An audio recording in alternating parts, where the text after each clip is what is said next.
First time that United have lost in 143 Premier League games after they've led at half-time. Despite that, the Reds boss Erik ten Hag was impressed with what he saw from his side. Not only in that moment, before already, it was a very good break over Garnacho, and then also Rashford was in the right position. So when Garnacho passes the ball in the first moment, there was a great chance for Marcus Rashford. But then, not so long after, he had that great strike, fantastic goal, and it was just how we set it up, and it was brilliant. But also how we defended there as a team, all came through. So I'm very pleased with the performance from our side. Back-to-back defeats leaves them 11 points adrift of fourth-placed Villa. I mean, Ali, they had one shot on target, and that was Rashford's absolutely brilliant goal.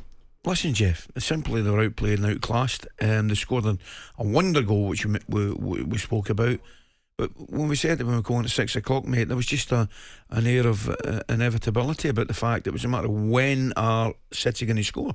Simple. And you know, the only thing you would say in United's defence are that City are more than capable of doing that to just about everybody. Yeah. But if you're a United fan, if ever, and to be fair, the vast majority of them don't, but if you needed a reality check to see exactly where your team is in comparison with the best, you got it yesterday. Yeah. What about their top four chances? Have they got any chance? 11 points adrift? No, I don't think so, mate. You know, if there been a decline in Villa and Spurs, you think maybe, I think they'll win enough games. And the fact of the matter is, I don't think they'll lose enough, and United will go on a run to get them into the top four. To be brutally honest, you can't see it, can you? No, can't see it at all. It certainly looks a stretch. And former Premier League manager Alan Pardew is blaming familiar names for the current state of the club. Forget about the managers. It's not really been about the managers, Man United's downfall. It's been about the organisation above them and the chief executives focusing on selling the brand, making the cup, selling the T-shirt in New York, Portugal, Mexico, wherever they're selling the brand, and not focusing on the playing staff and the stadium. That's been the big issue. And the owners, the Glazers, taking so many dividends out of that football club, taking so much money has gone to that family. It's incredible. And that's why they're in such a mess. So still the Glazers to blame then, Ali. And I accept a lot of what Alan says there, but surely to goodness, they have splashed the cash, United as a club, on people like Anthony and Casemiro and Rasmus Højlund and Sancho. They have spent big. Surely there's more than the Glazers to blame. And I have to say, of course there is. When you hear Erik ten Hag saying how well they played, it doesn't do himself any favours, does he? Because, football fans, they have eyes. They're not stupid. They will not be fooled by a manager coming out and saying, well, we played really well. Well, they didn't. I mean, what they did... They did quite well what they attempted to do, and that was get an early goal, get a goal and kind of hang on to something and defend deep. But they were outclassed, and as I said, the difference between the two sides, the gulf between the two sides, is as great as ever on yesterday's performance. And with the greatest respect, Jeff, I'm looking. I mean, United bring on Anthony and Amrabat, and I'm thinking, they are not going to change the game really in any way, shape, or form. And I thought United got what they had coming to them. And obviously they've got injuries, but a lot of teams have got injuries. Well, the left-hand side, we spoke about it as well. I mean, with the greatest respect, if you've got Martinez fit and Shaw fit, it makes a massive difference to the United side. But does it make as big a big enough difference to compete against City? I don't think so.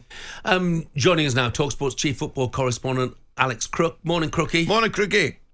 Good morning, boys. Can I just say I'm on my way to Gatwick Airport to board a flight to Portugal for what I thought was a sunshine break, and I get in the car this morning and Jeff tells me the weather is diabolical. Thanks for that. Well, it's not diabolical today and tomorrow, Crookie. You'll be okay there. And you know what Portugal's like. I mean, the weather can change like the weather, really. Look, was it acceptable from your perspective yesterday for Erik ten Hag to set Manchester United up so that they didn't take a battering?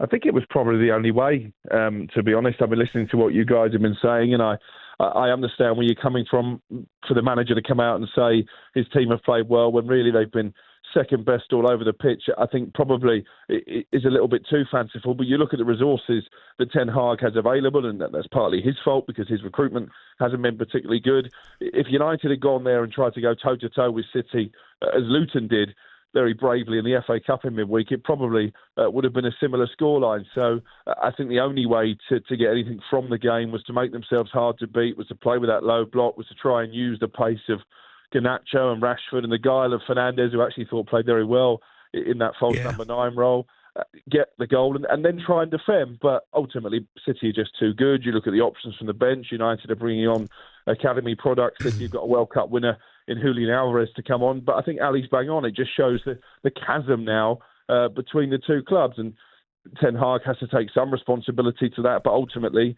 it's down to poor recruitment over a number of transfer windows. Crookie, what's it going to take? And probably just as importantly, how long is it going to take for that gap to get closed? Well, I think Sir Jim Ratcliffe is probably being a bit ambitious when he says it might take 3 years. I think on the basis of what we saw yesterday, it could take light years because City are just so far ahead of Manchester United. It's scary, really. And I asked the question on air, how many United players would get in the City squad, let alone in the Manchester City 11? I think you could probably make a case for Marcus Rashford if he's at his very best, but he hasn't been at his very best too often this season.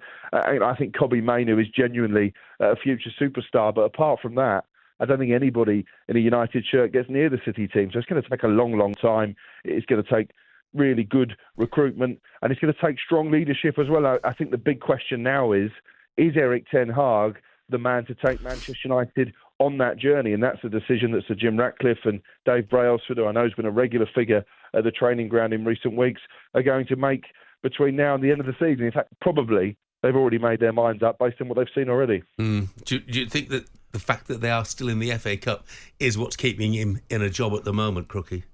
Well, I don't actually see any sense in making a change at this stage of the season because the Champions League is gone now. They're 11 points off fourth place.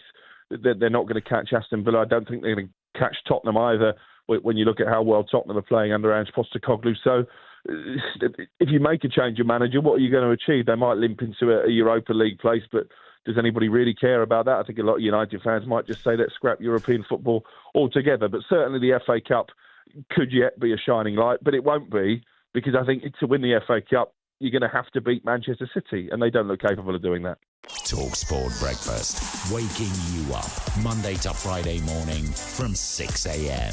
on AM, on DAB, via the TalkSPORT app and on your smart speaker. TalkSPORT.